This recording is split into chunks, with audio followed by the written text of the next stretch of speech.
And so again, it doesn't matter what city, it doesn't matter if it's Los Angeles, it doesn't matter if it's Little Rock, it doesn't matter if it's Atlanta or Tampa. What people want from their police department is fair, ethical, constitutional policing. And again, over my 33 years, that's what I had the opportunity to hone. That's what I had the opportunity to get into a place where I feel comfortable standing up here with you right now.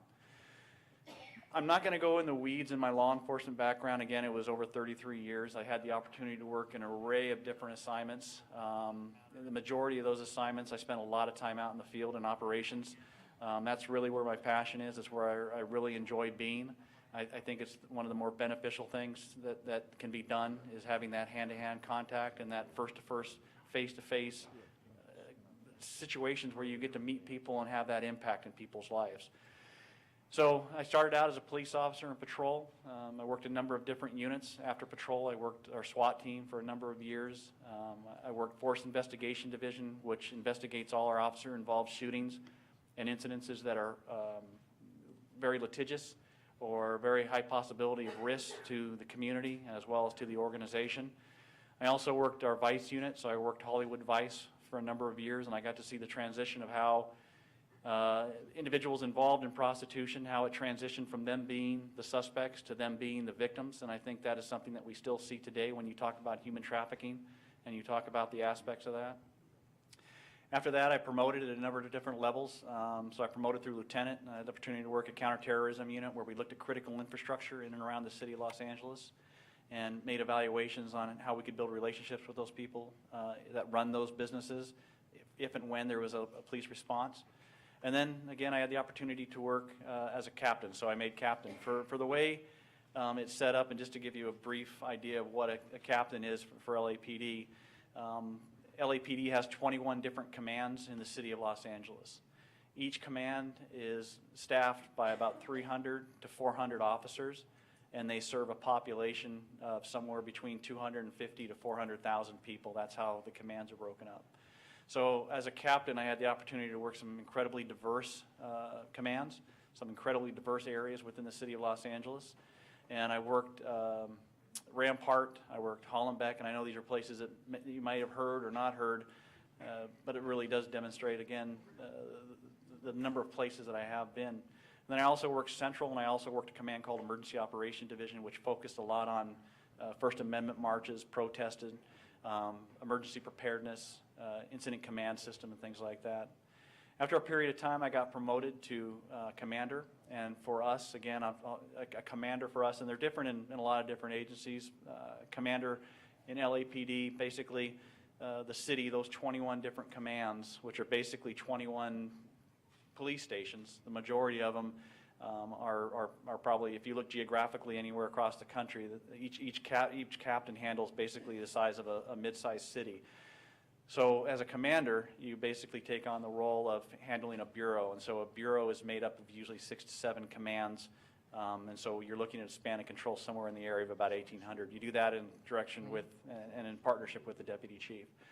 So that's what I did, and then one role that I got tasked with, and I think it's important to bring out too, because again, it demonstrates kind of the challenges that go with law enforcement in society today, is I got tasked by the chief and by the mayor, Eric Garcetti, to become the homeless coordinator for the city of Los Angeles for the LAPD.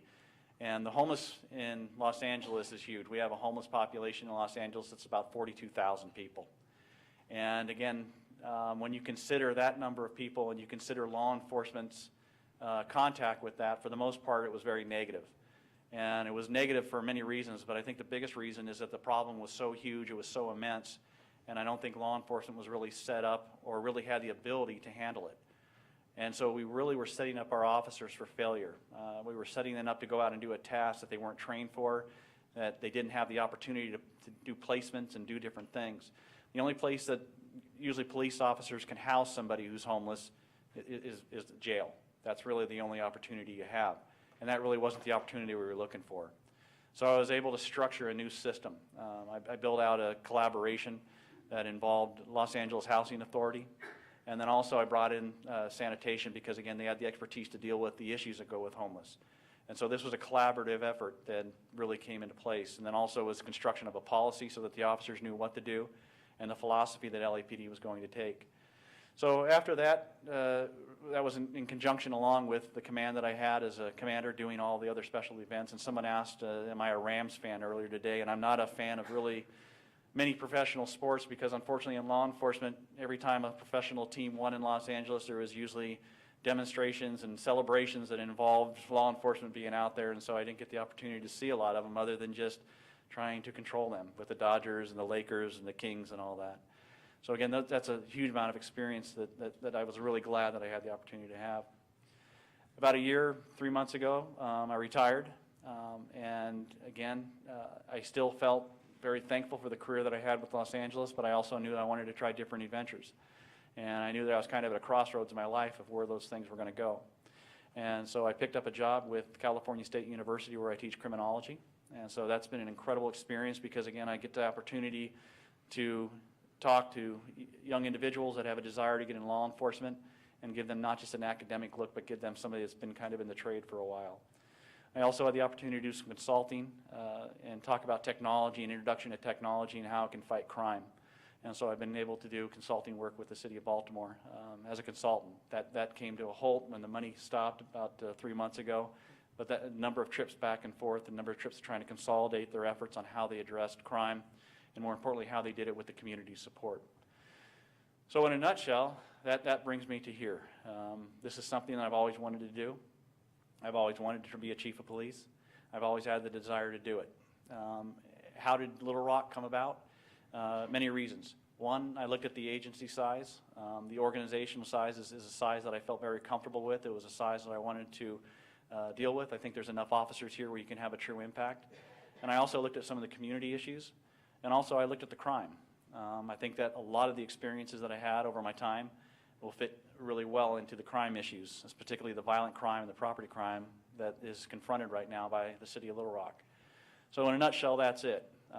Kind of a quick background of me, and again, I apologize for the length of it, but I want you to know who this person is that's standing up here that's looking to become part of this community and become part of this department. So that's why I felt it was important to do that. But with that, I'd like to talk not just about the past, but I'd kind of like to cycle into the future and where I see the future. And again, this is a vision that Todd has. This isn't anything I've consulted with and talked about. So some of these things might change. They might modify based upon my skill sets, based upon the things that I perceive or see that needs to be done. And there's a lot that I have to learn, to be honest with you, about what's going on in the dynamics. But from an overall view of what law enforcement is and where we are at as far as our dealings with society, our directions in society, and how those relate, these are the things that I think are important. These are the things that I'm going to convey and try to bring into the city of Little Rock. So with that in mind, the things I'm going to be looking at, I broke it down in things to me that I'm going to address. And again, these are in the order that I think they're the most important. And I talk about reducing crime and victimization. When you look at law enforcement and what law enforcement is, again, the primary method of law enforcement or the reason for law enforcement is to maintain order. That's what we do. And so again, if people are becoming victimized, if people are becoming bullied, if you have people that don't feel safe outside of their community or outside of their house, to me, that's an issue that law enforcement has to truly focus on and how they do it. When I think of victimization, when I think of reduction in crime, again, I think how do you get there? And how do you do it ethically, and how do you do it morally? And a big part of that is with the community. The one thing that you're going to see that I truly believe in, and is something, again, that I've seen grow within myself, is how much the community has to be part of the effort. Because if it's all on the shoulders of law enforcement, it's going to be a rough ride. And so that community trust, that component of making sure that the community understands that their law enforcement agency is there to support them, their law enforcement agency is there to serve them, and really their law enforcement agency is there to partner with them, that is one of the huge things that I want to accomplish. Employee wellness, again, that's up there very high, but I think that's incredibly important. Because when you look at employee wellness, again, a big part of the city budget, a part of what you pay for, almost 37% of the city budget goes into the police officers, goes into the police agency. And so how they are maintained, how they are trained, how they are set up is really going to determine the success or failure of that agency. And so their wellness is incredibly important to me, and what they do and how long they do it and how long they stay in the organization. Another thing that's important to me is risk mitigation, and that goes right in line with the employees and their wellness. Are they treating people right? Have they got the training that they need? Have they got the equipment that they need to successfully do their job? And so that is a big part of what I look at. And then traffic safety. Again, I think anytime you have somebody that gets killed in a traffic accident, when you have a pedestrian that's hit in an area, when you have a particular issue, I think that's one of the roles of law enforcement. It's one of the basic rules, is making sure that people can safely get to point A to point B. And how they can do that is, again, based upon a lot of the law enforcement intervention and what they do. And then the last is emergency preparedness. That's something I think is very important, and I'm going to go in more details on all these, and I apologize if it gets long, but I really do want you to know.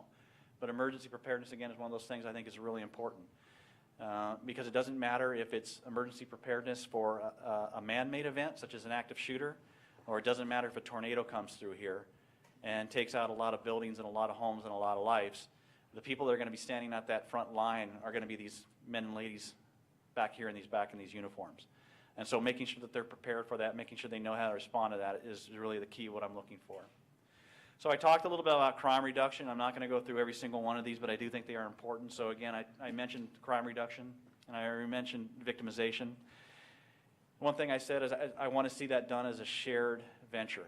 I want to see it done with input from the community. I want to see it done from not just law enforcement, but I hope that all city entities get involved in it. As I mentioned with the homeless issues, again, law enforcement is not set up to handle an issue like that. The only way that was successful was using entities that had opportunities to connect people to housing, connect people to shelter, connect VAs to the systems that allowed them to get off drugs, get into alcohol programs. Those were the things that were important. Also, data. I am huge into data and technology. Again, we have come a long way in law enforcement, from pin maps and tacks up on a wall to now that we have technology and we have information that can basically predict where crime has happened in the past, what are some of the issues that have happened in that area, and how it can be addressed before it even happens. And to me, I think that's incredibly important. I also think data, it validates if the police are going in the right direction. So you'll see a lot of that discussion. Geographic concentration on crime, again. Crime does not happen just on an entire community. There are things that happen within that community. There's individuals that happen in that community. There are anchor points that happen in that community that are causing the issue. It's not an entire community. And so that's really what I want to focus on. I want our officers to have the information. I want them to have the idea, the concepts of what are the anchor points that are causing the issues within communities. Who are the exact individuals that are causing that, so that they don't go in and address an entire community thinking that it's the entire community's issue, when again, it's just a few people in that community that are causing the problems. And so that's, again, when I look at technology and embracing that. Precision policing is a new concept. You see a lot of discussion on, a lot of talk. It's not new in many ways, but again, it goes a lot in regards to sharing of the responsibilities. And so for me, when I look at a lot of missions that get set up, when I look at law enforcement as a whole, I have an expectation that the community is going to be involved in that. I spent a lot of time and a lot of experience working with clergy councils. To me, clergy are incredibly important. I looked at the crime stats for January, and there was some struggles in regards to homicides. And I know a lot of homicides from just getting bits and pieces from some of the people I was gifted enough to be able to sit with today. They talked about it being relational. It was based either on domestic violence or it was based on family relationships and things like that. And so when you look at an incident like that and you say, okay, how can you address something like that that goes on behind somebody's closed doors? Because no one really knows what goes on behind people's closed doors. But that's where the education component comes in. That's where the opportunity that a clergy could go to his congregation or her congregation and be able to articulate out, hey, if you're in an abusive situation, whether it's elderly abuse or it's spousal abuse or it's child abuse, there's places, there's opportunities that you can go to, and a clergy can reach out to many, many people. And so when I talk about shared visions or I talk about that direction, that's what I look at. And again, for me, the clergy is incredibly important, but I don't look at it from a theological perspective. A lot of the clergies that I've had before, a lot of the clergy events that I had before, that I've had Scientologists, I've had Mormons, I've had Baptists, I've had Methodists, I've had Buddhists. And it really didn't matter. What mattered is that these people had influence over other people that trusted them and maybe would have a connection they didn't have with law enforcement. So that's a big part of it for me. Review and modify as needed patrol deployment. I think that's something, again, that you can look at with the city of Little Rock. And a lot of this stuff, too, I'm going to make sure that I get feedback. I'm going to make sure I get ideas, because I'm not one to go in and start tearing down a bunch of fences when I don't know what it's holding back. And so I want to find out what's working and what's not working. But when I talk about modifying, if I have one area where people are being victimized, where there's a high number of concentrations of shootings, and I have another area where it's property crimes, I'm going to look at, well, what do we need to do to modify that patrol, to get those law enforcement, to get those uniforms, to get that intervention in the right place at the right time so that people don't get victimized. And so deployment issue is a huge part of what I believe in and what I've done in the past as well. I talked a little bit about domestic violence when I talked about the clergy, so I won't get into that. PredPol, I mentioned that. As far as technology, that's just one name of many different concepts that are out there on HumanNet, PredPol. In whatever case, there's technology that's out there that really can help. But with that caveat of the technology is making sure that the community understands that technology and making sure that we're not doing something that's you know, some science fiction thing where we're tracking everybody on what they do and where they do. And so when you talk about license plate readers, when you talk about predictive policing, when you talk about ShotSpotter, it's not about a big brother mentality, but it's about an opportunity to have a contact and disrupt a crime that has not happened yet. And so if I can exploit that technology, if I can make that technology cause somebody not to be victimized, then I'm going to use that technology. But it's making sure that the community understands what that technology really is. I'm sure a lot of you have seen the Minority Report with Tom Cruise, where he was doing all this fancy stuff and things like that and putting people in jail before the crime happened. That's not what it's about. It's about being able to share data. It's about being able to make sure that the communities understands what is occurring in their areas. Lastly is decision and support centers. A big part of that is the mission that these men and women get. And for me, again, I think the mission has to be very, very defined, because we can come up with all the great technology. We can come up with all these amazing logistical tools that can be used. We can use all this data. But if these officers at 2, 3 o'clock in the morning don't have that information, then it's falling on deaf ears. And so again, that's that relationship that has to be done. The missions have to be specific. They have to be measurable. They have to be achievable. They have to be timely. And so that's what I'm going to be focusing on as well. Crime reduction, a lot part of it is what you see up there is based on the risk of the deployment to police, focus on impact of the actual players involved, analyzing, again, are we having the effect or are we not having the effect. CompStat evaluation, I'm sure that you all in this room have heard about CompStat and what it does. I think that is something I want to make sure is being implemented properly and done correctly. Again, I don't want to come in here like some all-knowing, because the opportunity I had to talk to some of your captains, the opportunity I had to talk to your chief, they're doing amazing things.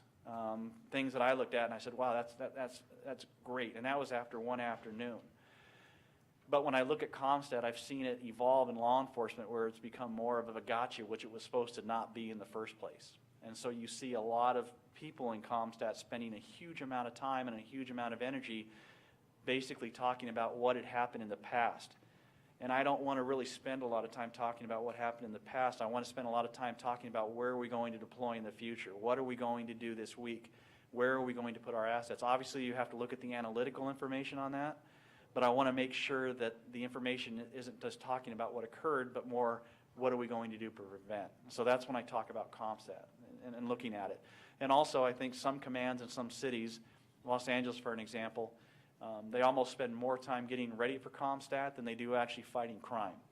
And that's something I want to try to eliminate a little bit, because I want the officers not thinking about the numbers as much as thinking about what they can do out in the community. Using outside subject matter expertise, again, a lot of law enforcement agencies as a whole, you get very siloed. The mission is the same. These people are here to serve and protect. LA was the same, Baltimore is the same, Atlanta's the same, all these departments are the same.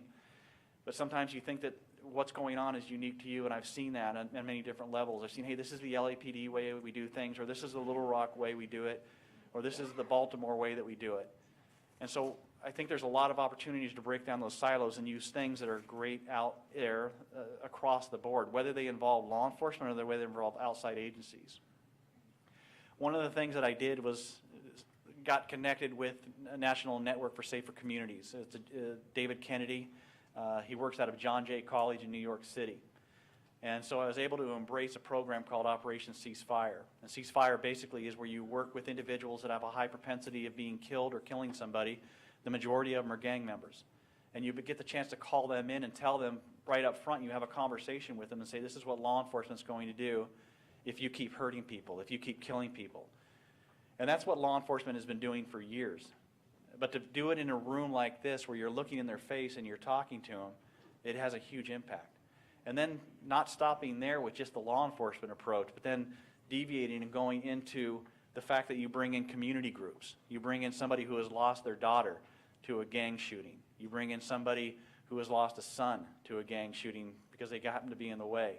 So then that's an important component. But then giving them the opportunity to get out of the life or the rut that they're in. I am a big, big believer in that. If you just continually threaten people and tell them, hey, this is what we're going to do, you have to change. If you don't, we're going to keep coming at your house. We're going to keep doing search warrants. We're going to keep doing the same thing. Has it worked? Has a decrease in crime happened? No. And so some of that opportunity is to be able to say, okay, you can get out of gangs, and we have somebody here that can give you intervention prevention. You can get a job. They can get you set up with a union.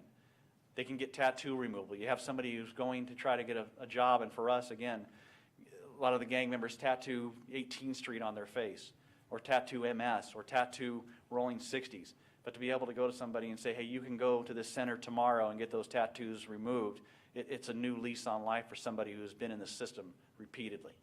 So those are when I talk about looking at ways to exploit outside of just law enforcement, and that's something that I really believe in. And again, it's not naive, because I think a lot of those individuals, they're still going to be involved in things.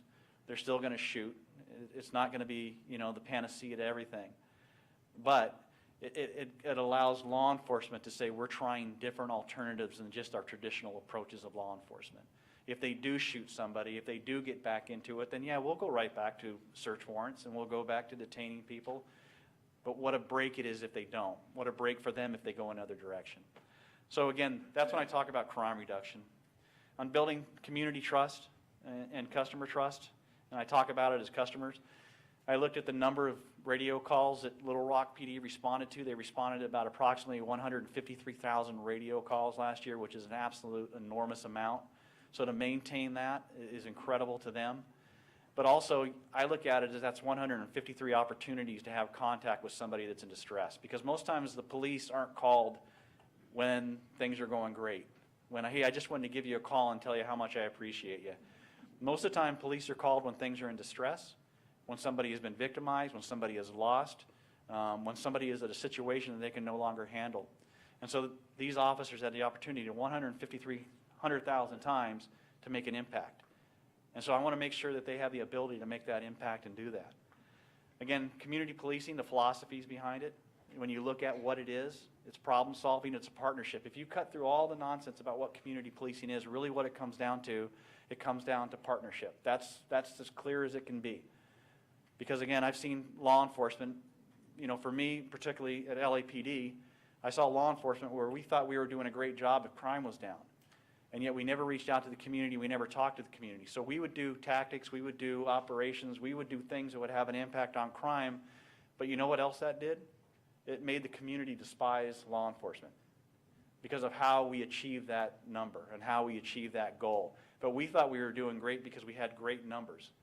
And so that's an important component of it, is finding out not only what the problem is, what we see or what I see, but what do you see? What do you see that's impacting you in your neighborhood? What do you see that's impacting you? And that's where we build up that partnership and that relationship.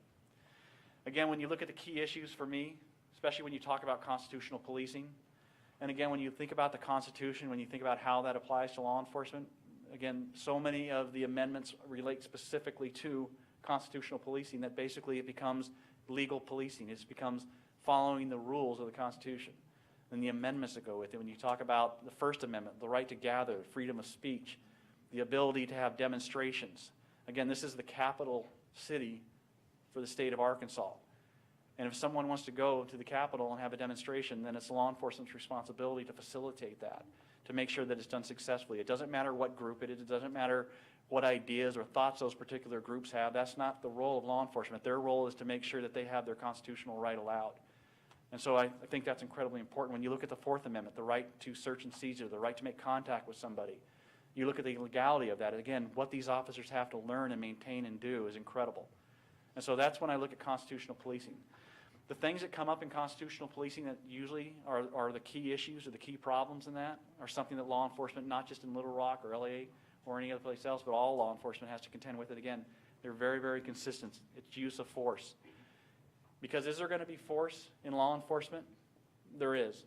And if I sat up here and said, you know, I'm going to come to this city and there's not going to be any more use of forces, there's not going to be any officer-involved shootings, I would be lying to you. Because unfortunately what law enforcement has to contend with are people that do not want to go with the norms of society and people that will do anything to avoid arrest. And when you talk about what these officers are challenged with and what they have to do, there's no occupations in the country, in the world, that have the opportunity to take somebody's life or take somebody's freedom. And so again, that's the incredible role that they have to play. And there's some people who are going to do anything that they have to do to maintain their freedom. And that's the value that what the training and what the relationship is with the community that they have to do. But you see a lot of the same things that happen. So it's police use of force. It's racial bias. It's implicit bias. It's maybe biases that people don't even know that they have. But it's in their heads and it makes a decision on how they make contact with somebody. So those are the things that you see constitutionally that again, the training component is huge. The relationship component with the community is huge. And so we can come up with strategies and ideas to impact that together. Unlawful stops, Terry stops. Again, you look at case law. You look at Terry versus Ohio. You look at reasonable cause. You look at probable cause, reasonable suspicion.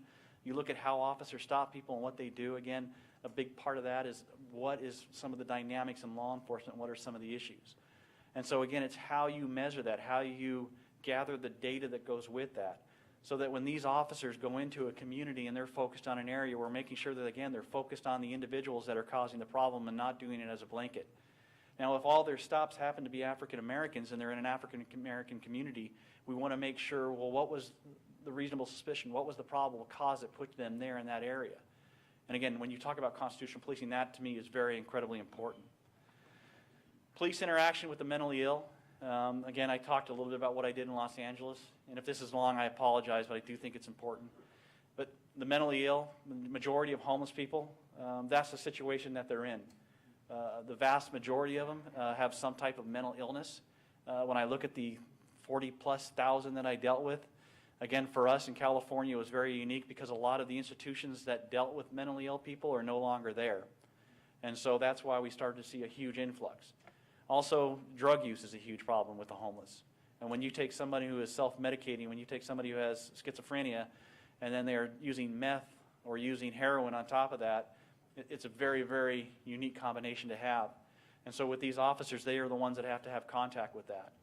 And so again, I want to make sure that their relationship, their ability, their skill set to deal with that, because that was one thing I saw in LA, is that the officers did not have that skill set to deal with somebody who is in that crisis. And when you look at a lot of officer-involved shootings, when you look at a lot of use of force issues, it's based upon dealing with people that have mental illness. And so again, big part that I think is important. When you look at also questionnaires, what I hope to do, you talk about the implementation, I want to get feedback.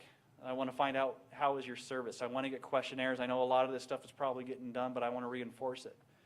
I want questionnaires that go out through each district, that go out through each command. I want to hear feedback about what's successful, what's not. And again, that is that relationship sharing, that's that partnership that's going to make the difference. I want a two-way conversation. Increase social media. Again, body-worn video, and I wasn't sure of that until I actually got here the other day, but I did verify that body-worn video is not a component of these officers right now. For me, I think body-worn video is very important. It's something that I definitely want to instill and want to have in place. I think it's beneficial on so many different levels. I think it's beneficial for the officers to have it, but I also think it's incredibly beneficial for the community to have it. And then I think it's important too is how that video is used. Is it released right away? Is it held? Again, I think that transparency level has to be there. And I've seen body-worn video. Again, I was able to have the first command that instituted body-worn video in LAPD. And a lot of the officers really pushed back from it. They said, hey, you know what, this isn't what we want, it's not what we need, it's not what we're going to have. But it's like any other new technology, after the first couple of weeks, it just became part of their life. And when they started to see things de-escalate, when they had contact with people, because they'd walk up to them and someone would be jumping around or someone would be getting ready to fight, they would say, hey, I just want to let you know you got everything on videotape. You would see a lot of those combatants that they had to deal with, a lot of those suspects that they had to deal with would immediately de-escalate as well. So again, that was really important to me. Evaluation of the public liaison, that's something I want to look at as well. I think it's important to make sure that the community policing aspect is huge. I don't have all the ins and outs of it, but I'd like to see that be almost a standalone division in itself, where it could be something that, again, you have that strong liaison and that relationship with the community. Another thing that I look at is Office of Constitutional Policing. I talked about how important that is to me, but I think that's important and something I'd love to see. And I know that there's an internal affairs that basically evaluates all the investigations of internal affairs, which I think is incredibly important. But I'd also like to see the issues being evaluated from the perspective of constitutional policing. I'd like to see the number of contacts that are made of everybody, and I'd like to have that data available. I would like to see disciplinary things that have occurred within the organization and have that available. Those are the things that I would love to see, and I'd love to be able, the community, to see that as well and know that there's an agency there that focuses strictly on that. I know that this might get deep in the weeds, but a consent decree is something when an agency is off track, a department comes in from the Department of Justice and does a consent decree. A lot of agencies throughout the country have had them, a lot of cities. I got to go through a lot of that with Los Angeles when we had a consent decree put on us after the riots and Rodney King. And a lot of it was based on what I mentioned earlier, use of force, bias policing, things like that. And those things that happen on the consent decree, they have become the standard of business practices. And again, it was kind of painful going through that growing process, but again, even though the consent decree goes away, those business practices stay in place. And so being able to see those is incredibly important. That's what I like to see here. Community engagement and contact, again, not just for me, because if I get this job or if I don't get this job, there's still going to be a lot of incredible people that are here. And those people are the ones that need to have that contact. These captains, I hope that they are having meetings every week. I hope that they are at different events on Saturday. I hope they're in front of a podium all the time building relationships with their community. And so those contacts, the only way that you can avoid issues when an emergency happens, I don't want to have to seek out who are the players in those communities after the officer-involved shooting, after the protest, after the demonstration. I want to have those numbers on my cell phone long before that, and I want to have those conversations with those individuals and those groups long before that. And the only way that can happen is by relationships. The last thing is a shared vision, is a vision of both the community and the agency that supports you and that serves you. And then internal affairs, we talked about intake and how it's done. Customer service, again, I've mentioned that the call is 153,000. 153,000 opportunities to make an impact to somebody. When somebody is going through their most traumatic time, their biggest issues, these officers are the ones that answer those calls. And I want that to be a positive thing for them, and I want it to be a more positive thing for you. So that's what I look at for community trust. Employee wellness, again, I talked a little bit about it. You look at your budget, 36%, almost $78 million goes into law enforcement. A lot of that is budget that's set aside for salaries and base pays and things like that. But again, how well they're taken care of, how well they're trained, how well they're given the opportunity to succeed, I think falls directly on the shoulders of the chief of police. And again, I don't work in a vacuum. I'll work with the city entities and the city partners and with the mayors on his directions and guidance. But again, those are the things that depends how they do is based upon what comes down through the organization. Training at all levels, again, I think that's incredibly important. And I also think that training, whether it's tactical or whether it's about communication. The community training is important, de-escalation. I know there's a lot of discussion that goes on within Little Rock as well as agencies throughout the country, but that ability to de-escalate a situation before it has, the opportunity to have patience, the opportunity to accountability about what occurs, the timeliness of being able to step back away from it, those are things that are important. But the way that those de-escalation tactics work as well is making sure that they have the training to do it, but then also the logistics to do it. And so one thing that I found out just this afternoon, and again, I found out that there is no less lethal as far other than tasers. Tasers are an important tool, but I found out as far as a weapon that's called beanbag round, which is basically a round that comes from a beanbag shotgun, and it doesn't penetrate, but it stops somebody who is aggressive. Where some people might get shot in a lethal situation, if you have a beanbag present, you can use a beanbag. And so you don't have to kill somebody. You can use something to stop their actions or their behavior. And it doesn't work for every situation. But the fact that that tool isn't out there right now is something that I find a little alarming, and it's something I would like to rectify. Because if an officer goes to a call where you have a man who has a mental health issue and he's got a knife or a large board or a piece of metal and he's swinging it, you can stand back and you can move away. But if that person comes at you, the only option that you're going to have is lethal force. The beanbag gives you an opportunity to have force other than something that's lethal. And so again, making sure that they have the training, the components, the logistics to do that, to me, is incredibly important. Their proficiency, their talent, exploiting the talent that's here, making sure that the people that are here and want to achieve and want to serve and want to do the right things for the right reason, making sure that that is set on a course where their career is going to be a success and they're going to have an impact in the community. The risk management, I think, is a huge part of it as well. Law enforcement, without question. I think you know from some of the recent events that have occurred here in the city of Little Rock. Again, I talked about law enforcement. I said there's no other occupation where you are put in a position or you have that opportunity where you might be forced to take somebody's life or you take somebody's freedom. With that becomes huge, huge issues as far as litigation, as far as how was it done? Was it done effectively? Was it done properly? And also the well-being of the officer who has to do it, because I don't think there's not one officer, not just in this room, but throughout the country, that starts their shift and thinks, man, today's the day I'm going to go out and kill somebody. Because if you think that way, you're never going to survive in law enforcement today in the 21st century. But that's the liability, and those are the issues that go with it. And so making sure that those officers have that understanding of how sacred their role and their position is. The prioritization, the mobilization, again, those are huge risk management things. When you recognize issues not only externally, but I'm talking now internally. When you have issues within your own organizations, things that I have dealt with continually in Los Angeles, where you have individuals that think certain things are funny when they're not. When you have individuals who mistreat fellow employees, whether it's based on race or whether it's based on sex or whether it's based on sexual preference or whatever it is. So the recognition of that and the realization, the mobilization to stop that, to make sure that officers, to make sure that the staff, to make sure that people internally understand what's acceptable practices and what are not acceptable. And again, you only experience those when you go through something like that and you get tested. And there's a lot of opportunities in leadership that you have that choice. Do you make a stand, or do you just wait and let the next guy or the girl deal with those issues and those commands? And that's something that I've never shied away from. And so that's what I look forward to doing as well. If those issues develop, if I see those are things that, again, it's not going to be a new arena to me. It's going to be something I've experienced and something that I've addressed a number of times.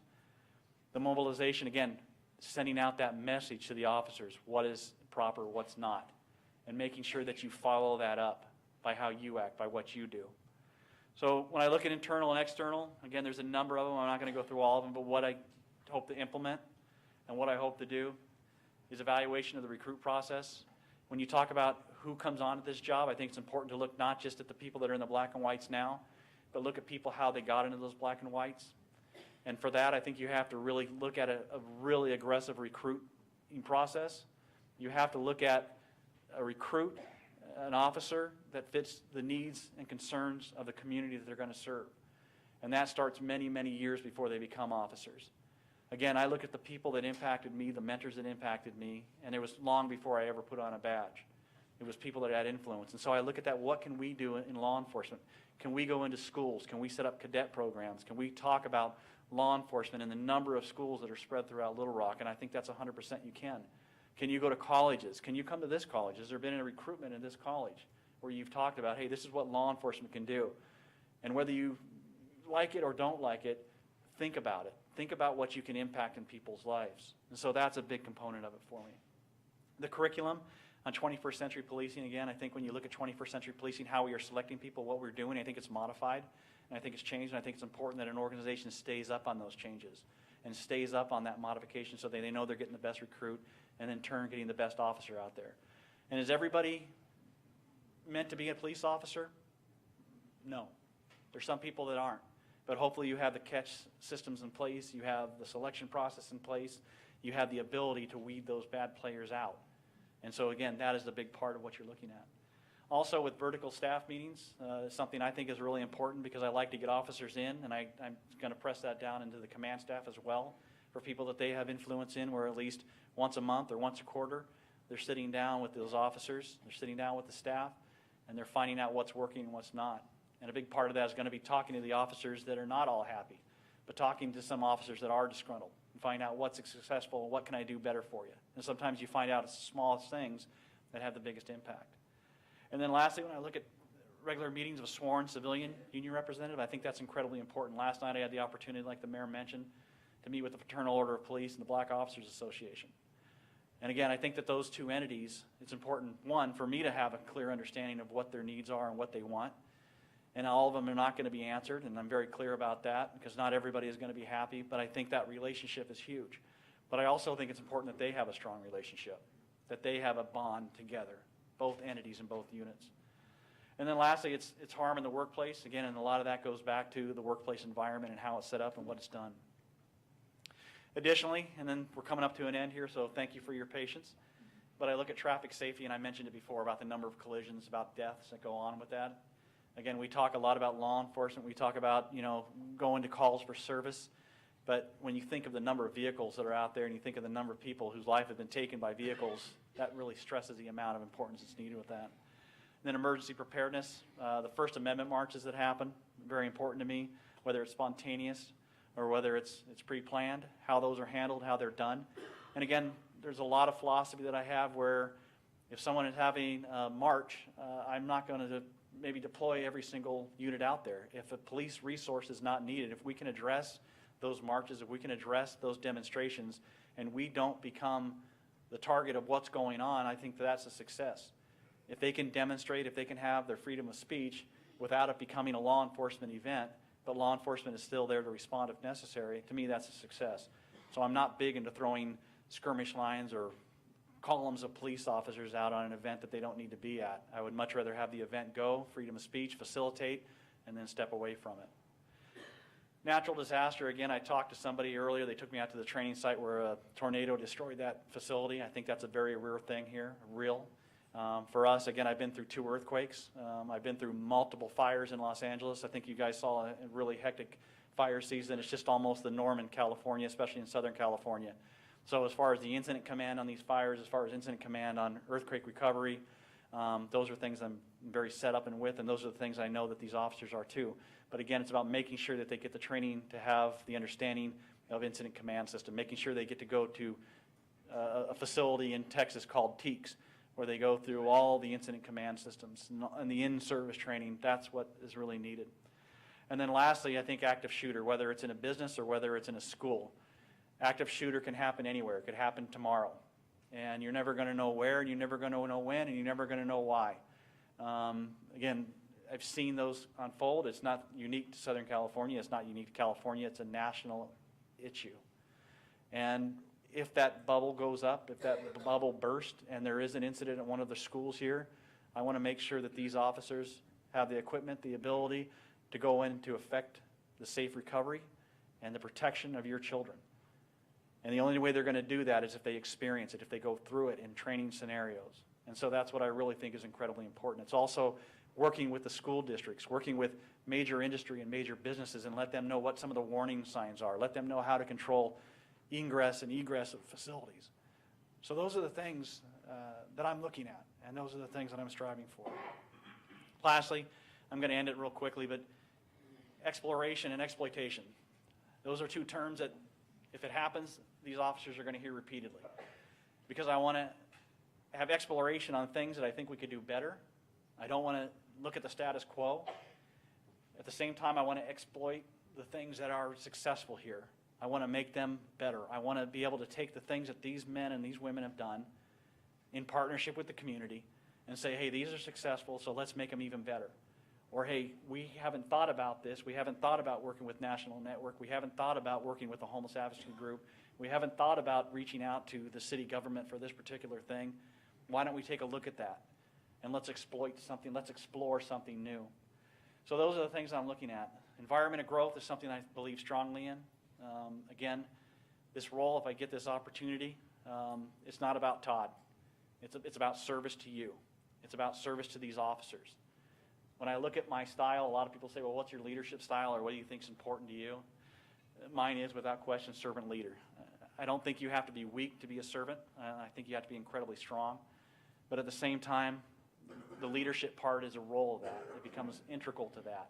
Because at some point, the responsibility falls on one person's shoulder, and that usually is the chief of police's shoulders. So again, I am here to serve you. I am here to serve the officers that serve you. And I'm also here to lead in the direction that I hope that we all go in together. And so again, for your patience, for your time on this, I truly appreciate it.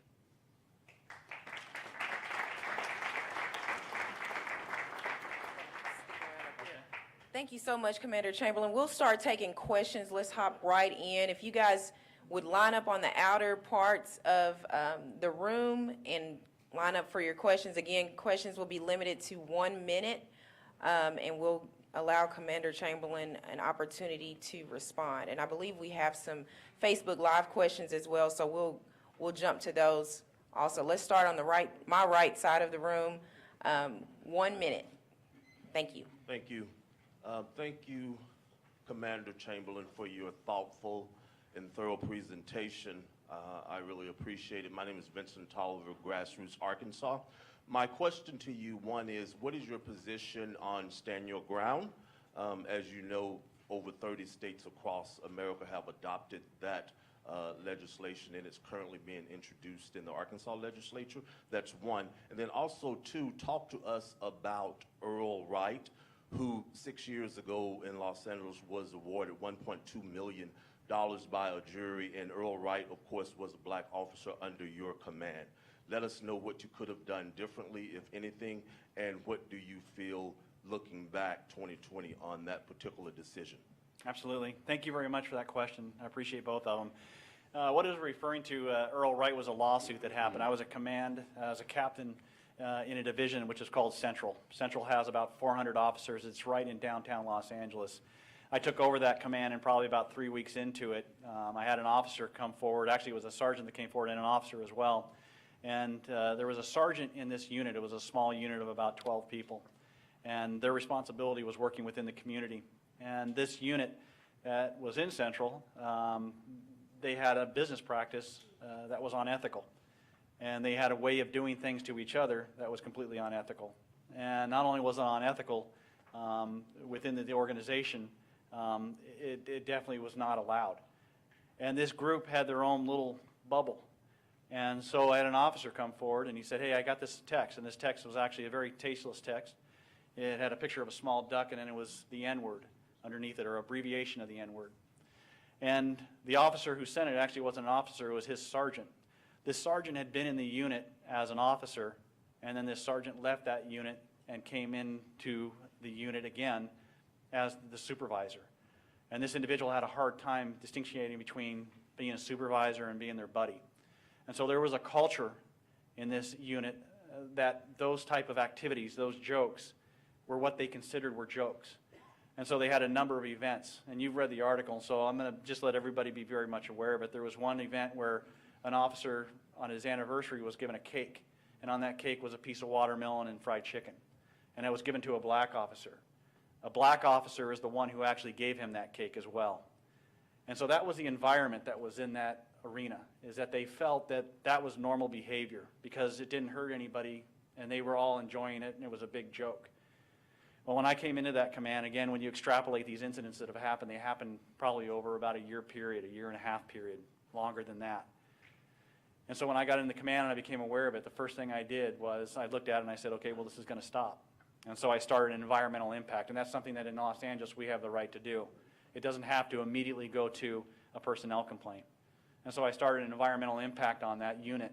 And once that started to happen, a lot of these officers that thought everything that they were doing was funny, and they thought it was in-house, and they thought it was a behavior that was okay, all of a sudden realized that, hey, this isn't okay. And so you started to see a lot of finger pointing. You started to see a lot of things, hey, this guy did this to me, and this girl did this to me. And you started to see a lot of the behavior that they knew in their hearts of hearts wasn't correct, but now it's finally been discovered. And so that unfolded over the 2 years that I was in that command. I worked steadily on that problem. It ended up going from an environmental research problem into a personnel complaint. The sergeant that was involved in that was terminated and ultimately lost his job. The officers, the majority of them that were in that command, were moved to other commands and separated. Earl Wright, again, the lawsuit, he went off on stress. He was off on stress for almost 2 years. That officer, again, was also involved in the activity. There was Asian officers who were in that command, and he actually did photocopies of Asian officers on the heads of characters from, I forget what the name of it was. It was some derogatory Japanese movie that happened. And so again, there was nobody that was innocent there. It was a whole issue that was going on. And when I talk about workplace environments, when I talk about risk mitigation, that's exactly what I was talking about. Because that's not the only time I had to deal with that. I had to deal with that on many occasions where officers felt that what they were doing was okay as long as it was just between them. But it's not between them, because in a command that I had at that time, which was 400 people, even though they felt that all these jokes and all these internal things were fine and funny, it wasn't. And so setting the tone for those other 400 who said, hey, why is that allowed up there but it's not allowed down here? And so again, when I look back at what I did, I wouldn't change one thing on that. When I look back at what Earl Wright did and what happened, again, he's on his own journey. But the only thing I would have changed on that is when I found out that Earl Wright was involved in it as well. I didn't know that until the personnel complaint was done, which was after the lawsuit. But had I known that, I would have transferred him out of the command as well. So again, I hope that answers your question. I hope it at least gives you a fair idea of it. But that's something that's not unique to law enforcement. Those things happen, those challenges happen in a lot of different work environments. And it's up to the leadership, not just me, but the leadership across the board, to say what's acceptable and what's not acceptable, and then make sure that that's enforced. And so again, that's what I'm going to bring in when I talk about risk mitigation, when I talk about addressing issues and problems. It would have been very easy for a lot of these problems that I had just to say, you know what, forget about it. Because for us in LAPD, you usually spend about 2 years in a command. And so I could have easily sat out 2 years and just bounced into another command and had somebody else deal with it. But that's not what I'm getting paid for. That's not my role. And so again, that's where I'm at.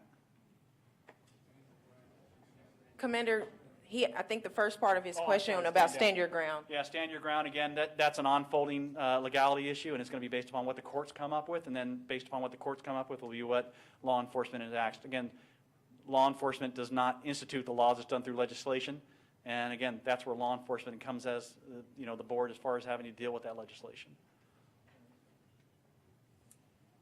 Thank you. Let's take a question from this side. Again, 1 minute. Okay. Welcome, first of all. My name is Louis Portlock.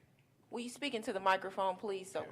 we can hear you? My name is Louis Portlock, and my question is, I have a bunch, but I'll stick with this one, is there's been talk about a independent civilian police review board. Now, I know LA has one, correct? No. What we have is, and I'll detail that after your question. Okay. What are your thoughts on a civilian review board? Okay. Again, thank you very much for that question. And LA does not have a civilian review. What we have is our police commission is civilians that are appointed by the mayor. And so they have ultimate say on a lot of the issues that come up within the law enforcement organization.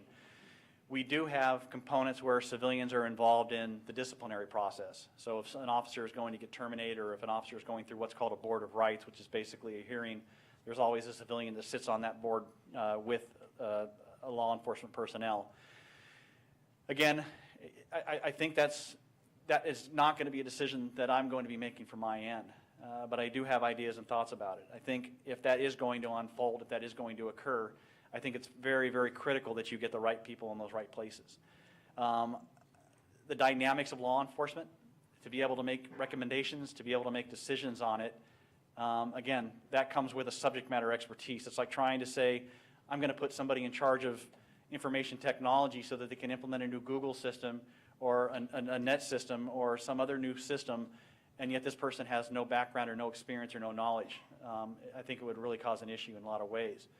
So if it is going to transition to that, it's making sure that you get the right people that, one, commit to that, and two, have a clear understanding and a clear defined goals of what we're trying to achieve.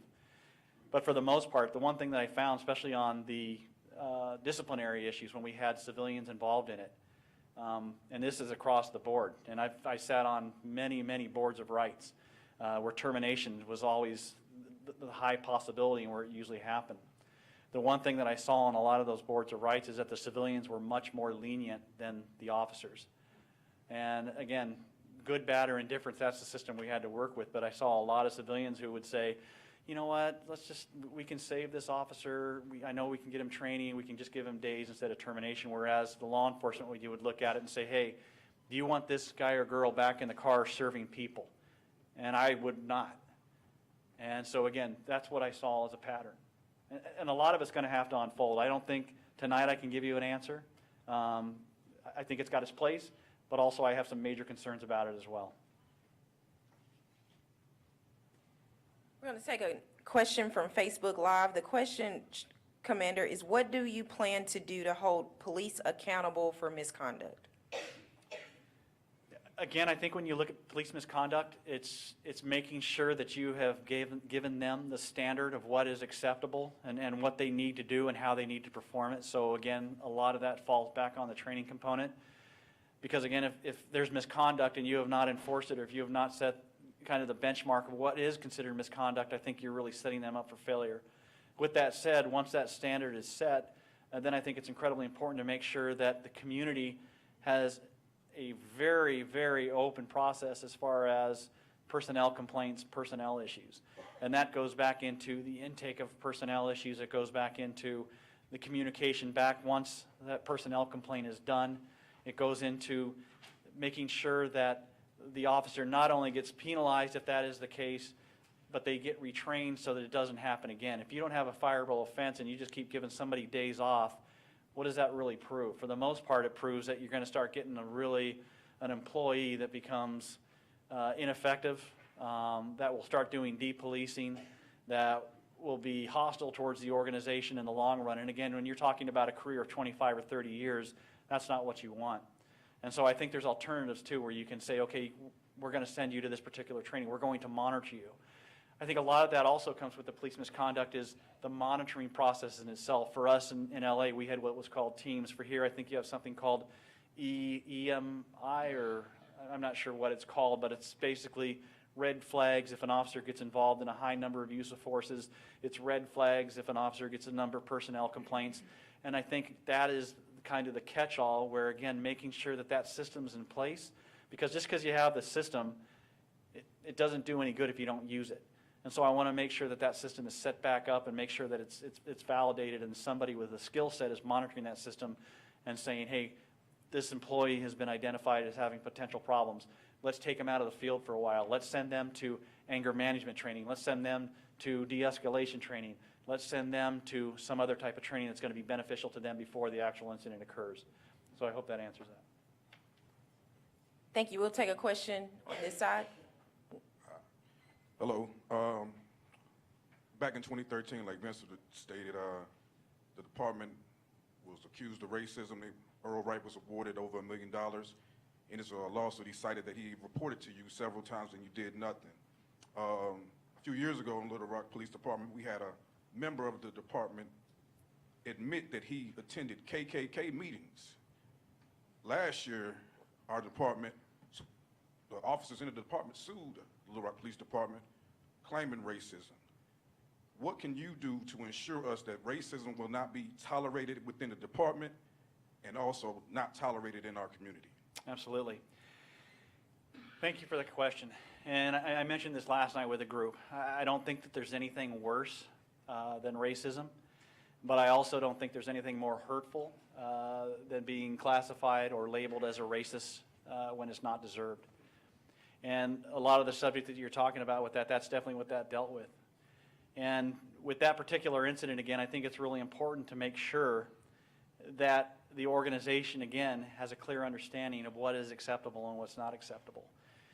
The documentation that you're referring to, again, that is the actual court paperwork that went into the courts. All of the documentation that you read on Google, if you Google my name, you'll see it all. All of that documentation is there. It wasn't a two-way conversation. It was the plaintiffs in that case. They wrote up with their attorney the allegations, and that is what got submitted into court. And so again, you're looking at a very one-sided view of that image.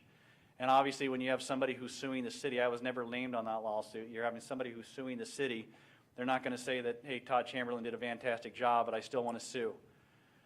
You're going to get very one-sided, and that was the one-sided. And again, as a manager, as an executive, you don't get the chance to do a rebuttal. I'm not going to stand up here and go through the whole case, but you don't get that opportunity as it's unfolding. You don't get the case as it processes. So when you mentioned the question about, what can you do to avoid it, or what are the issues with it? Again, it's oversight of it unfolding. It's making sure that it's not allowed in the first place. It's making sure that a standard is set. With that particular individual, with that particular unit, that was incredibly problematic, and it was allowed to go on for a very long time. And I think by setting the tone that racial bias, that racism, is not allowed, but then more importantly, making sure that the officers are trained on that. I know that recently you had training on implicit bias. And implicit bias is exactly something that needs to be discussed. It's something you talk about a lot in law enforcement right now because, again, the way implicit bias works, it doesn't work on some overt thing. It works internally on your subconscious. And it doesn't deal just with race. It can deal with sex. It can deal with hair color. It can deal with someone who's thin or someone who's overweight. But making sure that officers don't take those subconscious things and have that apply. Another part of that, again, as I kind of mentioned also, is making sure that there's audits, making sure that there's things in place to making sure that racial disparity is not happening, making sure the officers aren't focusing on just people of color, aren't focusing just on females. Within an organization, that's always a struggle. It's always an issue, but you have to stay on top of it and you have to maintain it. So I hope that answered what you're looking for. Senator Elliott. Thank you. I'm Joyce Elliott, and I'm one of those persons who helps make laws. So I want to get a quick clarification. It's not my real question. Are you, as an officer, not allowed to say whether or not you think that stand your ground is good or bad practice?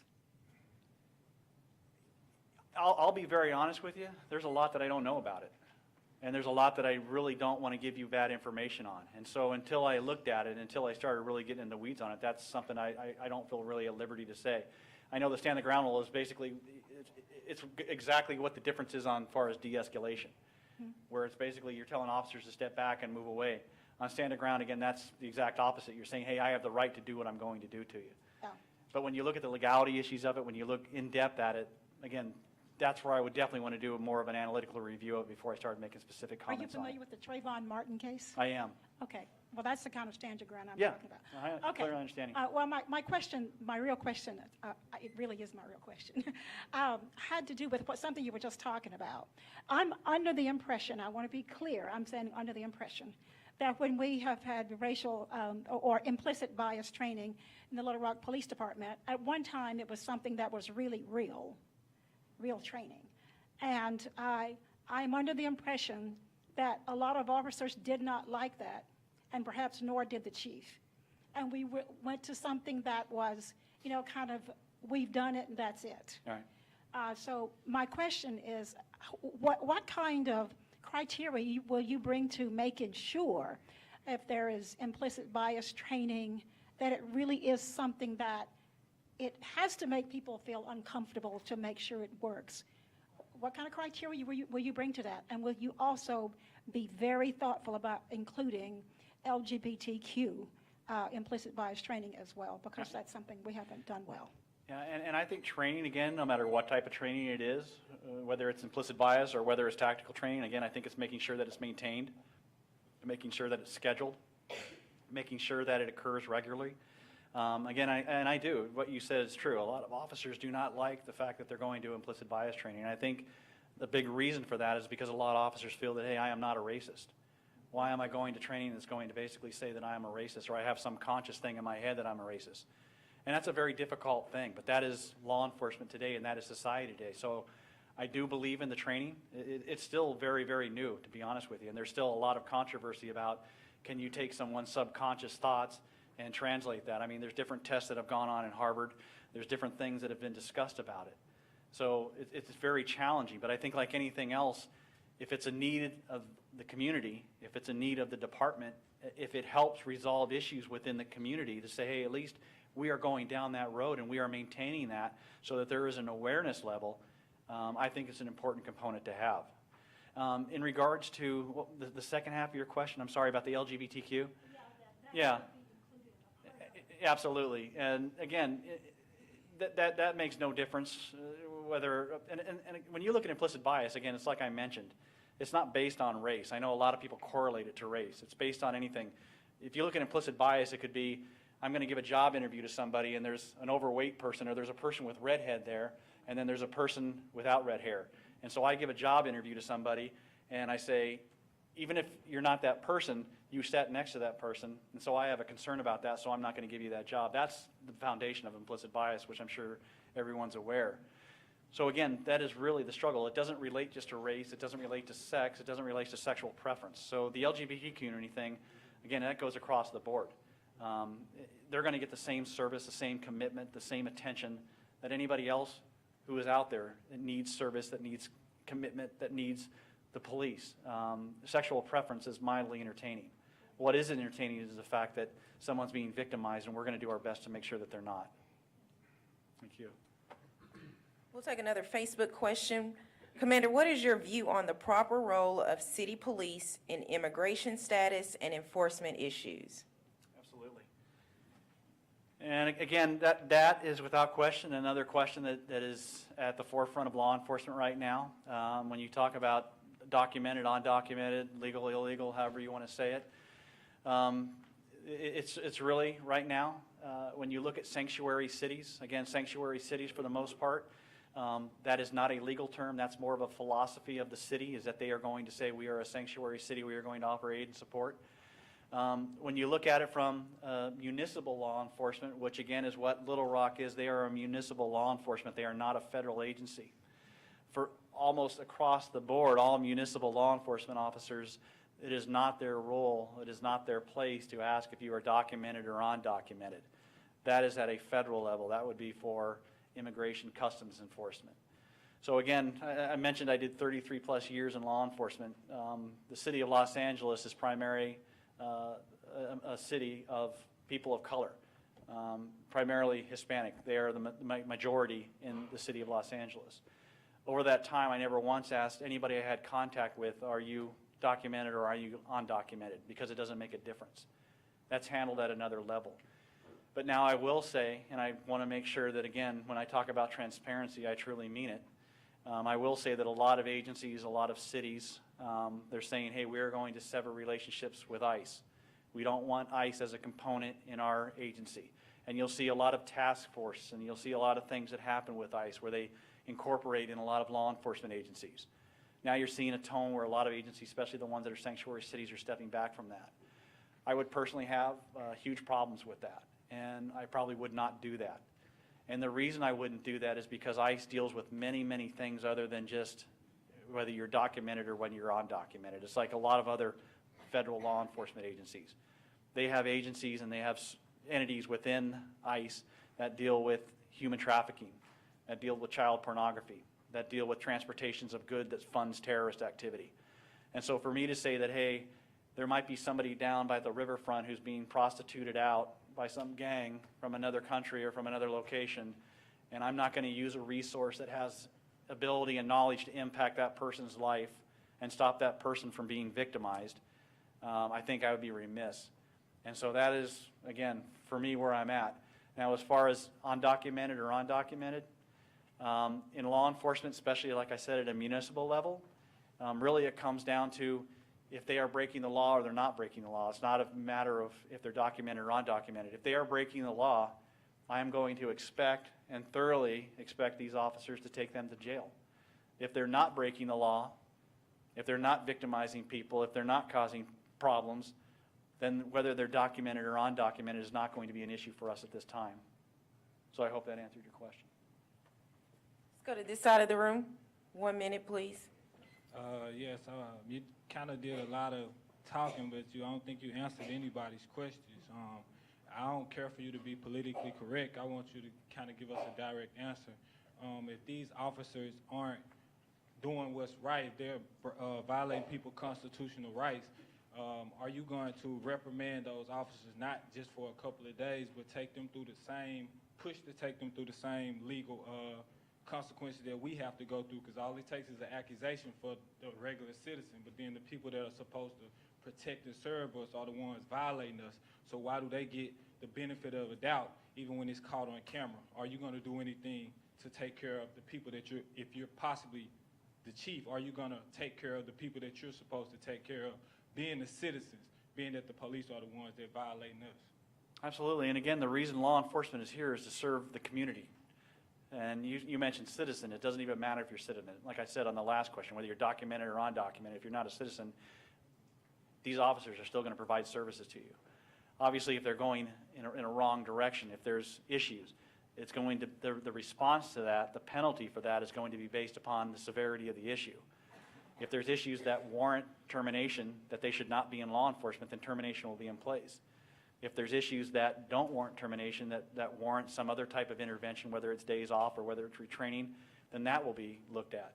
But across the board, just like with arresting somebody, there's a process, there's a trial, there's a filing, there's a review on how long someone will serve time based upon what their prior actions were, what their prior behavior was, the severity of the crime. And that's the same thing that's going to go with these officers. It's going to be more obviously based upon what happens or doesn't happen, but I hope that answers your question. I am not timid of saying, hey, someone does not belong in law enforcement if they are being unconstitutional, if they're being unjust to people.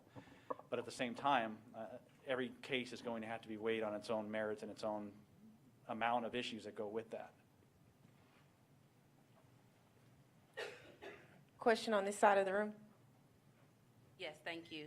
I wanted to weave together a few of the concepts that I thought I understood you to be mentioning, particularly as it relates to the constitutional policing and defining misconduct and setting a certain standard to change the culture of the police department.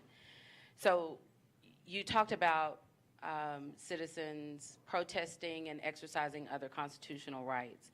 I know that oftentimes officers will feel that it's a nuisance sometimes to real police work when some people are exercising those type of rights. My question is there anything that you might be able to share with us that would comfort us to trust that we won't be seen as a nuisance or, oh, those folks over there protesting again, or what are you able to do to change the culture of protecting a person's constitutional rights in that regard? Absolutely. In regards to First Amendment, again, when I talked about the relationship, that's a relationship that I want to have. If you're facilitating a march, if you're facilitating an event, that's a relationship I want to have with you long before you make that first step on that sidewalk or that street where you're going to have this event. That's a discussion I want to have with you because, again, if you can self-police it, and if you can control the people that are there, if they can do it lawfully, if they can do it ethically, I would much rather have these officers be out in patrol going to calls for service. And that's really an important part to me. Now, if something was to go awry, if it became unlawful, then they're still going to be there and be able to respond and address it. But hopefully, that relationship that you and I have, or any other organizer in this group or in this meeting here, is going to happen. I'm going to have your phone number, and you're going to have mine long before that first demonstration happens. And that's one thing that, again, huge amount of protest I've been at, huge amount of demonstrations, and I have really changed the philosophy on how the department responds to those. What used to be a high profile, high presence of law enforcement, where now law enforcement would almost become the issue. Like I said, if we can have a discussion, if you say, hey, we're going to walk from point A to point B, and all we need is just a couple of bike officers or a black and white on the front and a black and white in the back, then that's what you're going to get. And we're going to facilitate that march and allow that to happen. And if you don't need a bunch of officers standing around that now become the focus of the event, to me, that's a success. First Amendment rights, marches, demonstrations, they're warranted. They're needed. And as law enforcement, again, whether we agree with the concepts or don't agree with them, and again, I've been in many, many different events over my life, and it doesn't make a difference. It's apolitical. We are here to support and serve you during the expression of your event. So I hope that answers it. Kind of, but I'm going to go to the back of the line and we'll Okay. All right. I'll see you in a couple of minutes. Thank you for being a team player. I'm going to take a Facebook question again. Commander, what is your opinion on 12-hour shifts for a department the size of Little Rock Police Department? Yeah, and yesterday I had an opportunity to meet with the FOP and also the Black Officers Association. That's one thing that came up. You find a lot of law enforcement agencies that work the 312. Again, it's very challenging. And that's something operationally I would have to look at. And then it's something we'd have to get together with these unions and these FOPs and talk about, and get along with human resources and talk about it and see if it could be modified or not, or if it needs to be changed or not changed, or is there flexibility in changing the way different entities work, perhaps a 410 as opposed to a 312. Again, 312 is pretty much the norm in law enforcement. The reason for that, too, is a lot of it is trying to retain officers, because you have a department that has them working 8-hour shifts, or you have a department that works some 10-hour shifts, and there's another department across the river or down the street where they can go work a 312 and get paid more money. Obviously, they're probably going to go to that one. So again, there's a lot of mechanics and there's a lot of background to it. But I think the big thing, too, is finding out, just like from you, from the community, you know, what do you appreciate about it and what don't you don't. I also want to find out from them, what do they like about it and what they don't. A 12-hour shift is taxing. And then when you start putting court into that, when you start putting family life into that's challenging as well. And also with a 312, you want to make sure that you don't just have part-time police officers. You don't want to have somebody go off for 4 or 5 days and come back, and a lot of different crime stats have happened, a lot of different things have occurred in the community, and they're not aware of it because the other people that work 312 are off. And so you're going to have to keep that continuity going. So there's a lot of dynamics to that you have to look into. That is not going to be a simple solve. It's going to be something that's going to take research and evaluation. Okay, let's go to this side of the room. Okay, earlier you stated that there are some people that are willing to do anything to avoid arrest, but you didn't mention the unarmed shootings, the police who abuse their power. Several of these officers have had red flags several times before. We are currently experiencing an unarmed shooting, and the community is demanding transparency when it comes to officer-involved shootings, asking questions like, why does it take so long for transparency in these situations? And can you give a time or an example of how you would display transparency in this situation, and give a timeline if you can? And can you be direct as possible, please? Yeah, absolutely. Again, I think with the transparency part, you're going to see a big dimension of that change if body-worn videos become the norm for Little Rock Police Department. And then once you get those videos, how do you use those videos? And again, body-worn video is incredibly new to law enforcement as a whole. And so again, you have a lot of agencies trying to figure out how to do it. In LA, for the most part, when these body-worn video images came out, they were retained. And there was a lot of issues of why they did not go out. There was issues related to the freedoms and the rights of the people that are captured in these videos. Again, police go into situations that most people would never step into. They go into family disputes, and there's a lot of things that unfold with that.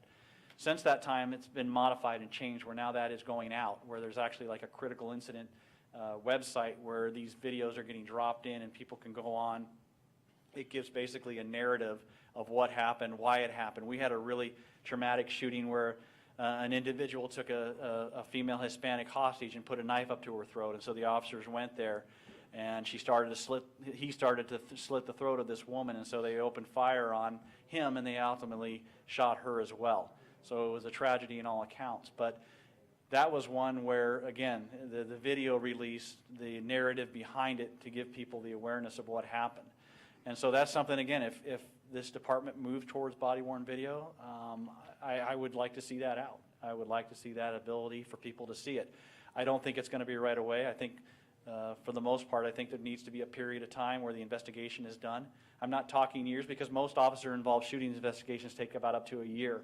But I am talking a reasonable amount of time to make sure the officers are interviewed, making sure the community is interviewed, making sure that there's nothing in that video that's going to taint an independent witness's idea of what happened or how it happened, so that both the individual involved in the shooting as well as the person who was shot or the major incident have a clear and concise understanding of what's going on, and people aren't swayed or convicted by what they just observed on a video. But it would be fairly quick. I would say if you were looking probably somewhere between 72 to a period of days like that, a video would go out. Again, just look at 72 hours or maybe a little bit more than that. Thank you. Question on this side of the room? Who's next? Good evening. Hello.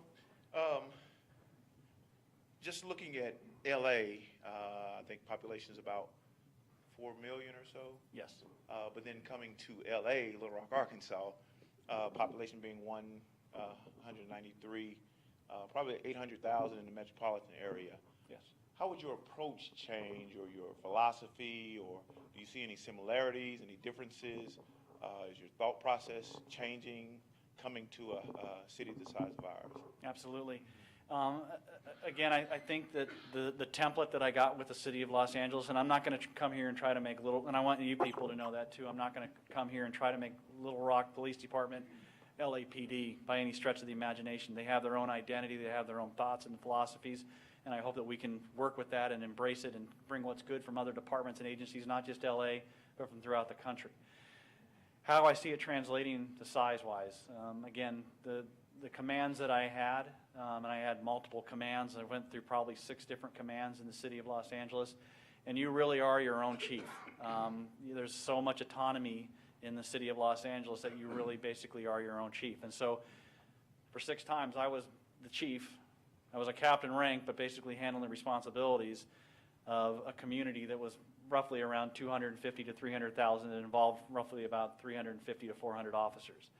And so that was the part that I see translating into here. As far as the issues, it doesn't matter if it's a department the size of NYPD that has 30,000 or it's the size of a small city that has 2. A lot of the issues in law enforcement are very, very consistent.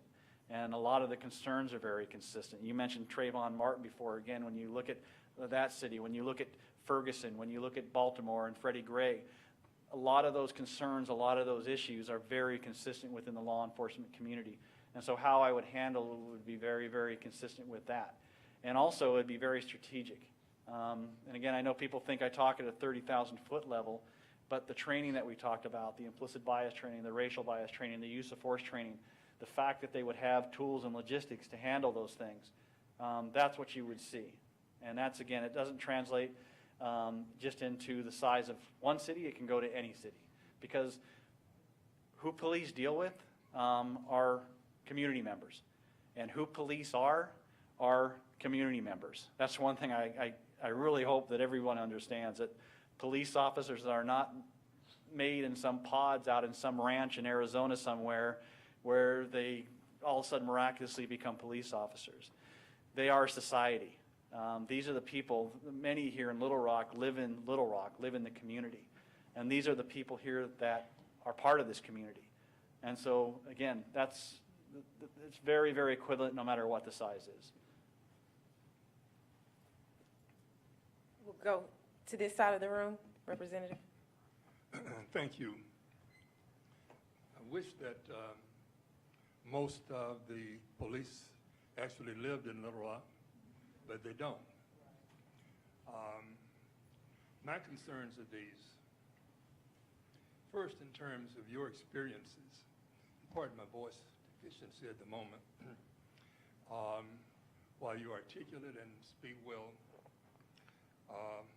it appears that your previous training is at the mid-management level, because in Los Angeles, there are first-level chiefs, second level, and then the chiefs. So there are many, many people ahead of you. Mm-hmm.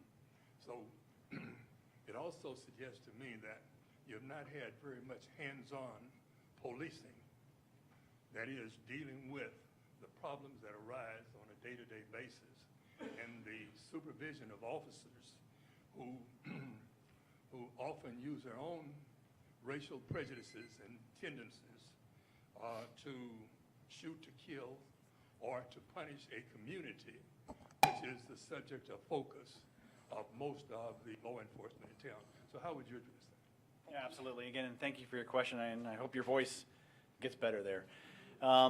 Again, for the LAPD, the way it's structured, the way it's set up, when you look at executive level, which is basically what a chief of police is, for us in LAPD, that staff contact, or what's considered staff or executive level, occurs at commander. And so again, I have a vast amount of experience within that arena. It's nothing new to me. When you talk about the hands-on level of policing or dealing with that, that is something that never dies. It doesn't matter if I was in a black and white during my first year towards the last day before I left. I still had daily contact with the officers. I still had daily responsibility of dealing with the issues that those officers were involved in. And again, the racial bias issues, the race issues, the use of force issues, all of those risk issues that are so prevalent in law enforcement.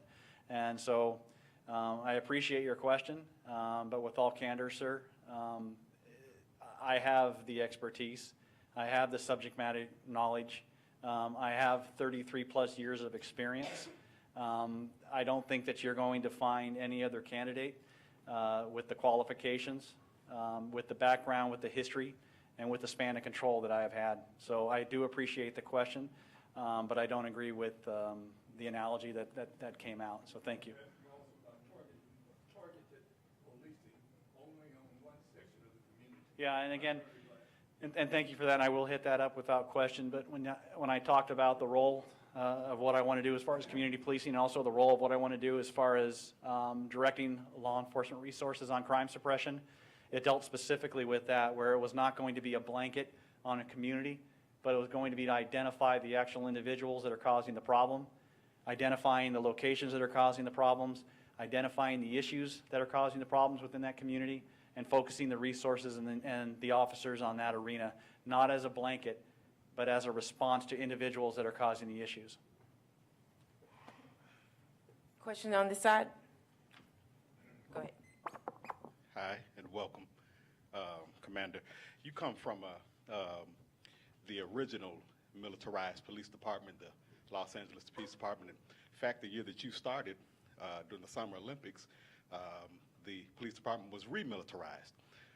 Little Rock has become infamous in the past year or so for some of the same military black boot tactics of seeking out and unfortunately getting lots of no-knock warrants, and particularly the use of flashbang grenades. Just curious to know what your opinion is, and perhaps not necessarily as a police commander, about the use of military-style weapons, particularly flashbang grenades, which are unfortunately, for stuff like selling food out of your house or selling bootleg and beer on Sundays. Absolutely, and thank you for the question. And again, you're right.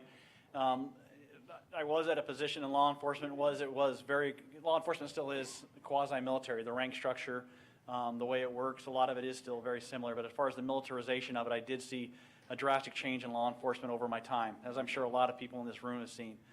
And you're right, Los Angeles Police was very much that direction.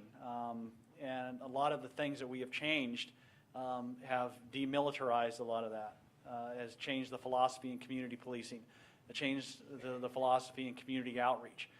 That's been absolutely huge. Are there times that law enforcement still gets involved in search warrants, still gets involved in use of tactical tools? Yes, that does happen. Will it happen if I'm given that responsibility? Yes, it will still happen. There will still be search warrants. There will still be intervention on locations. But I also want to throw the caveat out there, too, that I think it's really important that each of those are reviewed individually and that there's a standard that's set, that if a no-knock warrant occurs, and again, when you look at no-knock, I also think it's really interesting, too, because if you look at the case law which developed no-knock, it came out of a case, Wilson versus Arkansas. And so, again, it's not unique to any part of the country as it is, but that's where it actually is founded, and it went to the Supreme Court, and I think that's really interesting. For no-knocks, though, I personally don't see a lot of need for them. I see that I'm not going to say that they're completely going to go away, but I do see saying generally there will not be no-knock warrants. When you look at no-knock warrants, majority of it is for destruction of evidence or something like that. I think you can still do a knock and notice. I think it can still be done effectively as a search warrant is going. No-knock warrants, again, they have a high potential because somebody who, if they are in there selling dope, if they are in there with drugs, when someone's pounding on their door, for the most part, they're probably not thinking it's law enforcement. They're probably thinking it's another gang that's coming to jack them. And so there is that high propensity there. I also think there needs to be a difference, just from my brief conversations, and again, I don't want to go against what I've been talked about with these officers here, but I do have a different idea and a different philosophy. I know that a lot of the warrants, specifically a lot of the no-knock warrants, were based on weapons, based upon high velocity weapons and things like that. in my opinion, I think that doesn't even need to be a dynamic warrant, which is where officers rush in. I would much rather have the officers do a surround and call out where they set up outside. They have to use militaristic tools to avoid conflict, so they could use an armored vehicle, be set up outside. They call the person out. You're not going to get a destruction of an M16 or an M4. If a person decides to become aggressive, then they become aggressive, and that's where you use other alternatives such as tear gas or whatever. So again, I think there's alternatives to the way law enforcement implements search warrants, but there still will be search warrants because there's still people in neighborhoods that do bad things. There's still people that have guns that they should not have. There's still people that have a huge amount of narcotics that is impacting entire quality of life for families and communities. Those people still need to go to jail. And I am going to do my best to make sure that those people do go to jail. But how we get there is the important part. Thank you. Question over here? Yes. Good evening, Commander. Good evening. Our new mayor ran on a platform of uniting Little Rock, but it seems internally there's a rift between the FOP representing the white population and the Black Police Officers Association representing the black citizens of Little Rock. Can you give me some examples of how you're going to unite the city and really unite those two organizations so we feel safe? Absolutely, and I think that's a really valid question because if you have internal strife like that, I don't think there's anything positive with it. But last night I saw, again, it wasn't done by me, it was done by the mayor's office, and it was done by the human resource of bringing those two entities together in the same room to have a discussion with me and to have me be able to introduce myself. And that's huge because I'd much rather see that combination effort than see where I'm meeting one day with the FOP and another day with the Black Officers Association.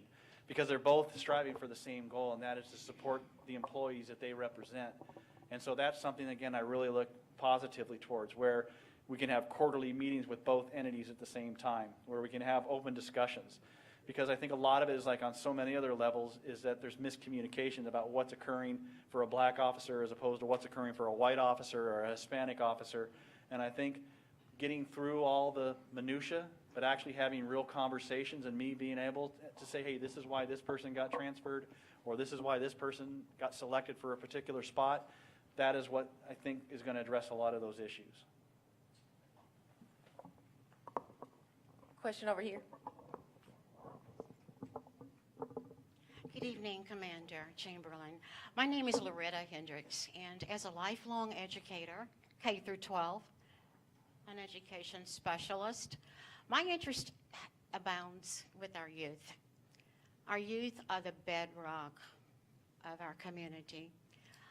Perhaps you have not had very much exposure or experience with youth, but my Facebook account is Philadelphia, and they have a fantastic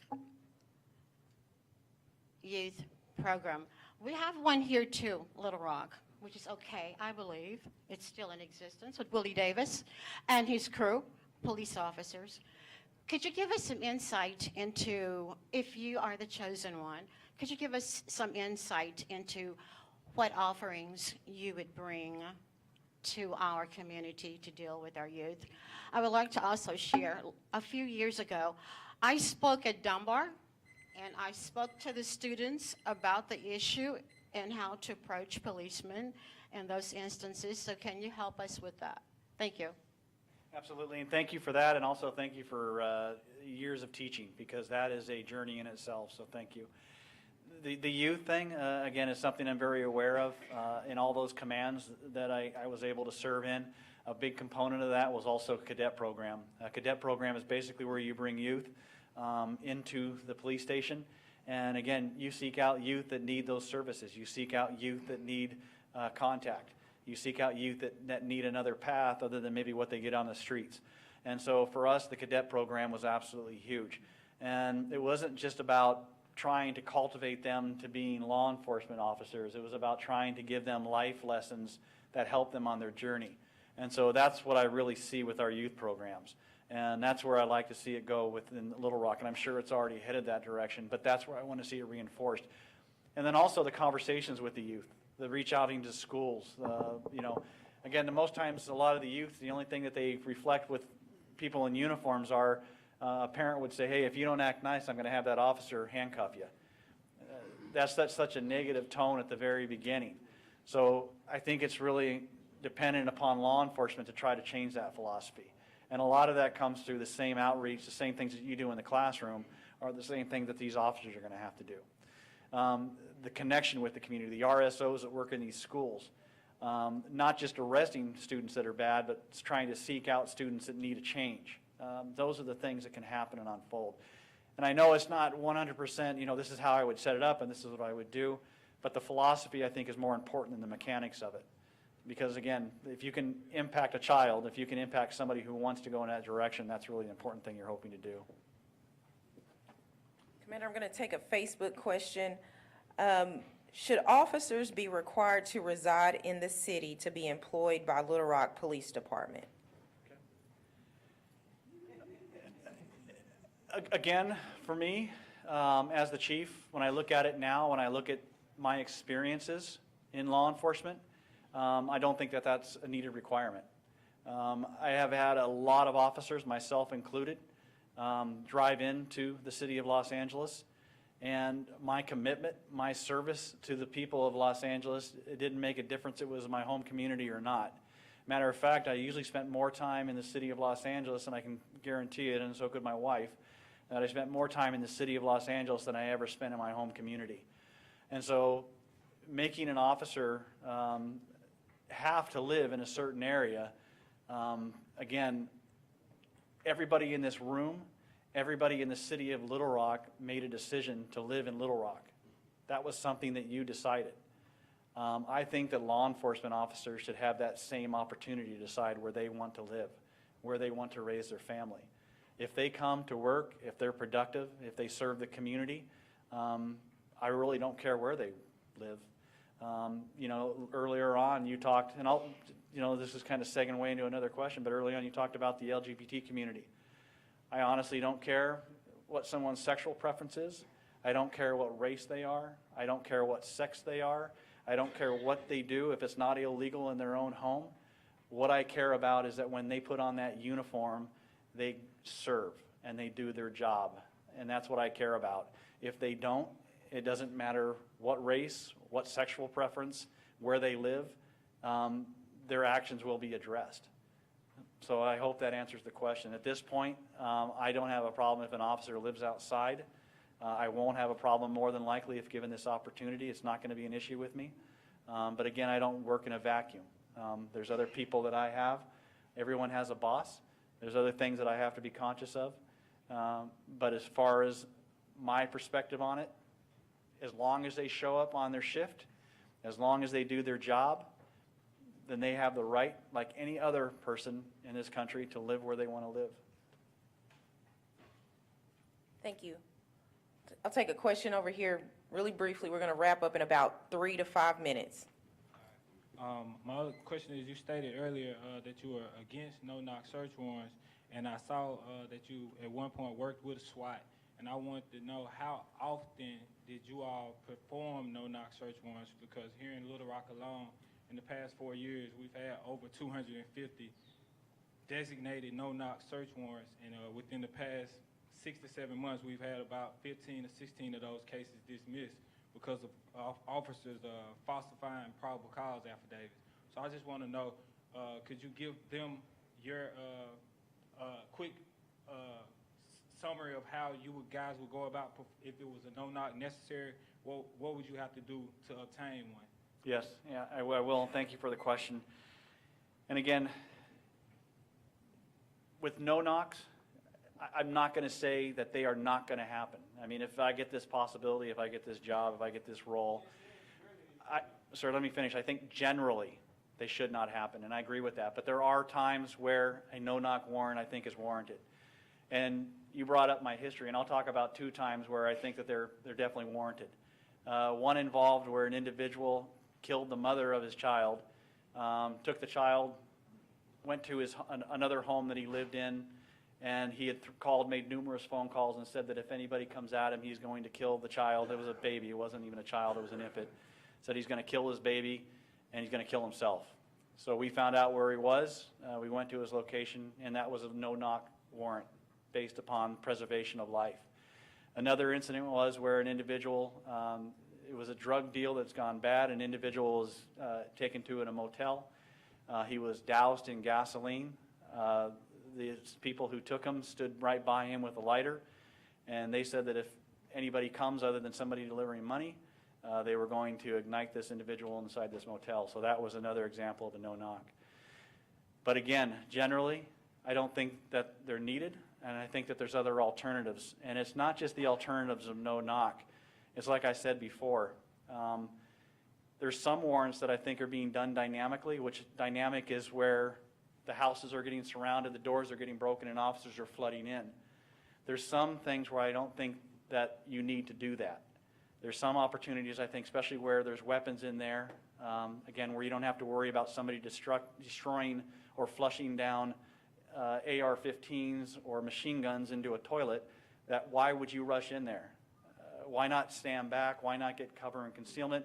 Why not get on a bullhorn and say, hey, this is the Little Rock Police Department, we need you to come out your front door. If they don't come out, then you basically have what's called a barricade, and you use other tools. You would use tear gas. You would use other options to get that person out.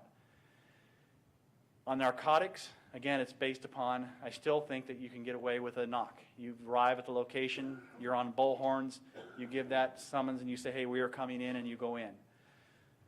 So as far as no-knock as every single warrant, I personally don't see it. I will look forward to the conversations I have with the tacticians and with the staff in this organization that do it to find out why they feel they need to do it. But it is going to be something that I am highly not going to just give a rubber stamp to. It's going to be something I'm going to say, let's look at other alternatives and let's look at other ways of doing business. I think that there's a huge, huge potential for conflict. Huge potential for conflict when you're just barging into somebody's home. So although, again, and I go back to it, Wilson versus Arkansas was the case law that substantiated no knocks. And again, the affidavit is based upon a judge signing it and saying, hey, you're allowed to do that based upon how it's documented. But is it needed? That's going to be the question for me. Not that we can get it, but is it necessary? Because I think if we can avoid conflicts, that would be the way I would prefer to do it. Thank you, Commander, and I'm so sorry we have to cut it off now. I think there were a couple additional questions, but I want to thank Philander Smith College for allowing us to use this venue. Thank you to Commander Chamberlain and his wife for being here today, and most importantly, thank all of you for being here. As Mayor Scott says time and time again, he wants an accountable, clear, and transparent administration, and this is an attempt to do just that. So we appreciate and deeply value your engagement and your involvement in this process as we embark on making the decision that will affect all of us in selecting our next police chief. So thank you guys for being here. We'll be right back here in this same spot on Thursday evening at 6 p.m. as we have one of our internal candidates in their presentation and question and answer. So again, thank you guys so much, and you have a very safe evening.